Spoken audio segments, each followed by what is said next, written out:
ሰላም ጤና ይስጥልን ክቡራን የዩቲዩብ ቤተሰቦች፣ የሰዓቱን አጫጭር መረጃዎች እየቀርብ ያለው እስከ ፍጻሜው አብራችሁን ቆዩ።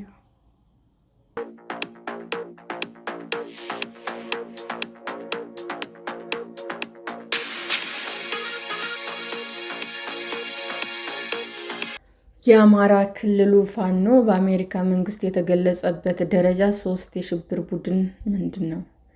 የአሜሪካ ኢሚግሬሽን እና ጉምሩክ ሕግ አስፈጻሚ መስሪያ ቤት ራሱን የፋኖ አባል አድርጎ የገለጸን ሰለሞን ቦጋለ የተባለ ግለሰብ ወደ ኢትዮጵያ ማባረሩን አስታውቋል። የፕሬዝዳንት ዶናልድ ትራምፕ አስተዳደር በስደተኞችና ጥገኝነት ጠያቂዎች ላይ እየወሰደ ያለውን ጠንካራ እርምጃ የሚያስፈጽሙ ይህ መስሪያ ቤት ከትግራይ ጦርነት ጋር በተያያዘ ግለሰቡ ላይ ከባድ ውንጀላዎች አቅርቧል። መስሪያ ቤቱ ሐሙስ መጋቢት 4 2018 ዓ.ም የግለሰቡን ፎቶግራፍ አያይዞ ባሰራጨው ልጥፉ ሰለሞን የገለጸው የሰብአዊ መብቶች ጥሰት ፈጻሚ፣ የታጣቂ ቡድን አባልና የዘር ማጥፋት ተጽዕኖ ፈጣሪ በሚል ነው። ግለሰቡ ስደተኛ በመሆን የሚገኙ ጥቅሞች እንደተከለከለ የገለጸው መስሪያ ቤቱ ባለፈው ሳምንት ሐሙስ የካቲት 26 2017 ዓ.ም ወደ ኢትዮጵያ እንደተባረረ አስታውቋል። ሰለሞን የተባረረው የኢሚግሬሽን መኮንኖች በርካታ የማህበራዊ ሚዲያ አካውንቶች ካገኙ በኋላ እንደሆነም ተገልጿል። በእነዚህ አካውንቶች በይፋ ራሱን የደረጃ 3 የሽብር ቡድን ፋኖ አባል አድርጎ ገልጿል ብሏል። ሰለሞን ቦጋለ ልጥፎች የትግራይ ተወላጆች ከኢትዮጵያ በማጽዳት መሳደድና ጥቃት እንዲፈጸምባቸው ጥሪ አቅርቧል ሲልም ወንጅሏል። በፌስቡክ ላይ ከ100,000 በላይ ተከታዮች ያሉት ሰለሞን የትግራይ ተወላጆች ላይ ጥቃት እንዲፈጸም አነሳስቷል ከተባሉ የማህበራዊ ሚዲያ ልጥፎች ጋር በተያያዘ ስሙ ሲነሳ ይህ የመጀመሪያው አይደለም።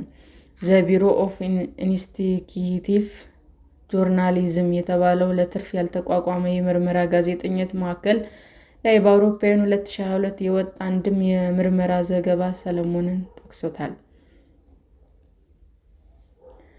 ዘገባው ፌስቡክ የማህበራዊ ሚዲያ አክቲቪስቶች ከትግራይ ጦርነት ጋር በተያያዘ ኢትዮጵያ ውስጥ ብሔር ተኮር ግድያ እንዲፈጸም እንዲያነሳሱ አስችሏል በሚል በተጎጂዎች ላይ ስለቀረበበት ክስ ያትታል። ዘገባው ውስጥ በአማራ ክልል ጎንደር ከተማ ውስጥ የተገደሉ አንድ የትግራይ ተወላጅ ታሪክን በማሳያነት የጠቀሰ ሲሆን ቤተሰቦቻቸው ግድያ እንዲፈጸም አነሳስቷል በሚል ካነሷቸው ልጥፎች አንዱ የሰለሞን ቦጋለ ነው።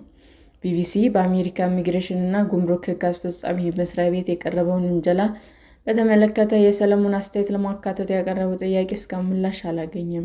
ይሁን እንጂ ሰለሞን ሐሙስ ምሽት ዘሀበሻ ለተባለ የበይነ መረብ መገናኛ ብዙኃን በሰጠው ቃለ ምልልስ የቀረቡበት ክሶች ውድቅ አድርጓል። ሰለሞን ለ2 ወር ገደማ ታስሮ ወደ ኢትዮጵያ መባረሩን ያረጋገጠ ሲሆን በቁጥጥር ስር የዋለው ለጥገኝነት ጥያቄ ቀጠሮ ወደ ፍርድ ቤት በሄደበት ወቅት እንደሆነም ተናግሯል። የሐሰት መረጃ እንደቀረበበትና ዘመቻ እንደተደረገበት የገለጸው ሰለሞን እንደ ሕዝብ ጥቃት የሚያነሳሳ ጽሑፍ እንዳላጋራም በመግለጽ አስተባብሏል። ታጣቂው ኃይል ፋኖ የተገለጸበት ደረጃ 3 የሽብር ቡድን ምንድን ነው?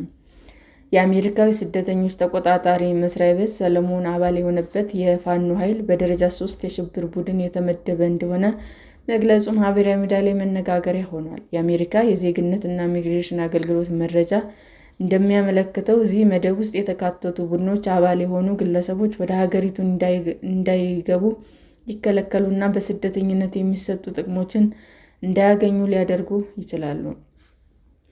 ከሽብርተኝነት ጋር የተያያዙ ድርጊቶች በአንጻራዊነት ሰፊ እንደሆኑ የሚጠቀሰው የመስሪያ ቤቱ መረጃ ብዙውን ጊዜ ከሽብርተኝነት ጋር ግንኙነት እንዳላቸው በማይታሰቡ ግለሰቦችና እንቅስቃሴዎች ላይም ተግባራዊ ሊሆን እንደሚችል አስፍሯል። ግለሰቡ ከሽብርተኝነት ጋር በተያያዘ ወደ አሜሪካ እንዳይገቡ ከሚያስከለክሏቸው ምክንያቶች መካከል በሰዎች ላይ ከፍተኛ ጉዳት ወይም ሞት ለማድረስ በማሰብ የሽብርተኝነት እንቅስቃሴ ማነሳሳት የሚለው ይገኝበታል።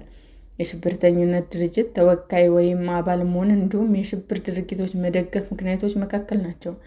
በመስሪያ ቤቱ አሰራር መሰረት የሽብር ቡድኖች በ3 ደረጃዎች ይከፈላሉ። በደረጃ 1 ላይ የሚቀመጡ በአሜሪካ ውጭ ጉዳይ ሚኒስቴር ሽብርተኛ ተብለው የሚፈረጁ የውጭ ድርጅቶች ናቸው። በዚህ ምድብ ውስጥ የሚገቡት የሽብር ድርጊቶች ውስጥም የሚሳተፉ ወይም በእንደዚህ አይነቱ እንቅስቃሴ ለመሳተፍ አቅም እና ዓላማው ያላቸው መሆን አለባቸው። የሽብር ድርጊታቸው የአሜሪካ ዜጎችን ወይም የአሜሪካ ብሔራዊ ደህንነት አደጋ ላይ የሚጥል መሆኑን አለበት የሚለው መስፈርቶች መካከል ነው።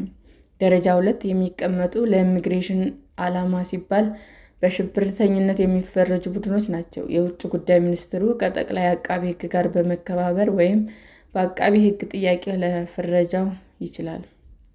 በዚህ ደረጃ ከሚፈረጁ ቡድኖች ጋር ግንኙነት ያላቸው የውጭ ዜጎች ወደ አሜሪካ እንዳይገቡ ይታገዳሉ። በአማራ ክልል የሚንቀሳቀሰው የፋኖ ኃይል በተጠቀሰበት ሦስተኛ ደረጃ ውስጥ የሚካተቱ ቡድኖች ደግሞ ሁለቱም ምድቦች ውስጥ ከሚገቡ ድርጅቶች በተለየ ሁኔታ በውጭ መስሪያ ቤት የተፈረጁ አይደሉም። በዚህ ምድብ ውስጥ የሚካተቱ ድርጅቶች ያልተፈረጁ የሽብር ድርጅቶች ተብለው እንደሚጠሩ የአሜሪካ የዜግነትና ኢሚግሬሽን አገልግሎት መረጃ ያመለክታል። ሁለት ወይም ከዚያ በላይ ግለሰቦች የያዙ ቡድን በዚህ ውስጥ እንደሚካተቱ የሚገልጸው መረጃው ተደራጁ ወይም ያልተደራጁ ሊሆኑ እንደሚችሉም ጠቅሷል። በሽብር ድርጊት ውስጥ የሚሳተፉ ንዑስ ቡድን ያላቸው ድርጅቶች እዚህ ምድብ ውስጥ እንደሚገቡ ተገልጿል። ልክ እንደ ደረጃ 1 እና ደረጃ 2 ድርጅቶች መደበኛው የፍረጃ ሂደት ውስጥም ባያልፉም ድርጊቶቻቸው ብቻውን እንደ ሽብር ድርጅት ለመቁጠር ያበቃቸዋል ሲልም ያብራራል። መስሪያ ቤቱ እንደሚያስረዳው አንድ ቡድን ደረጃ 3 የሽብር ድርጅት ተብሎ ይጠራል አይጠራም የሚለው የሚወስነው በአጠቃላይ ፍረጃ አይደለም። ይልቁንም የኢሚግሬሽን ጥቅም ለማግኘት የሚቀርብ ማመልከቻ ላይ ከሚደረግ ግምገማ ጋር በተያያዘ በእያንዳንዱ ኬዝ ላይ ውሳኔ እንደሚሰጥ የመስሪያ ቤቱ መረጃ ይገልጻል። የደረጃ 3 ድርጅቶች ምደባ በየጊዜው የሚነሳና የሚለወጥ እንደሆነም ተብራርቷል። ሰለሞን በሰጠው ቃለ መጠይቅ በቁጥጥር ስር የዋለው የስደተኝነት ማመልከቻው በተመለከተ ለተሰጠው ቀጠሮ ፍርድ ቤት በተገኘበት ሰዓት እንደሆነም ተነግሯል። ውንጀላው የቀረበበት በትግራይ ጦርነት ጋር በተያያዘ የፌስቡክ ልጥፎች እንደሆነም ጠቁሟል። በስደተኞች ላይ ጠንካራ እርምጃ እየወሰደ ያለው የፕሬዝዳንት ትራምፕ አስተዳደር ከዚህ ቀደም ቪዛ የተሰጣቸው ሰዎችን የማህበራዊ ሚዲያ ልጥፎች እየተከታተለ እርምጃ ለመውሰድ ይጠቁማል የሚል ክስም ቀርቦበት ነበር።